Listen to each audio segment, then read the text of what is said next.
पहला जो सवाल है आपके सामने वो क्या है, कह रहा है पी जो हमारा है वो 40% कम है क्यू से, आर हमारा 40% है पी और क्यू के सम का।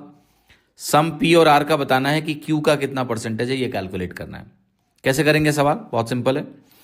आप कहोगे कि भाई मैं पहले लिखूंगा क्यू, यहां पर मैंने क्यू लिख दिया। क्यू के बाद में क्या लिखूंगा, आर लिखूंगा, यहां मैं लिखूंगा पी।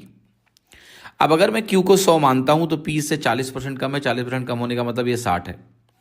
पी और क्यू का सम बनेगा 160। सवाल कह रहा है कि जो आर है ना वो इसके सम का 40% है, तो ये हो गया 160 का 40%, जो कि हो गया 64। क्योंकि 160 का अगर आप 10% निकालेंगे तो 10% निकालने के लिए 1/10 करना होता है, तो 16 हो गया। और अगर 40% निकालना तो 4 गुना किया तो ये 64 हो गया। आप सीधे इसको लिख लीजिए। अब सवाल पूछ रहा है कि जो पी और आर का सम है, पी और आर का सम कितना होगा भाई, यहां से जोड़ेंगे तो वैल्यू आएगी 124।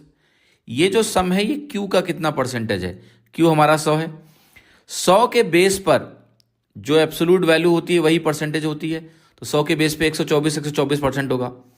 एक चीज ध्यान रखिएगा, क्योंकि फाइनल उत्तर क्या है कि क्यू का कितना परसेंटेज है, इसलिए क्यू का 100 मानना यहां पर बहुत बेनिफिशियल है। क्योंकि अगर हमारा बेस 100 हो जाएगा तो जो न्यूमरेटर लिखा है वही परसेंटेज हो जाएगा, हमें आसानी से उत्तर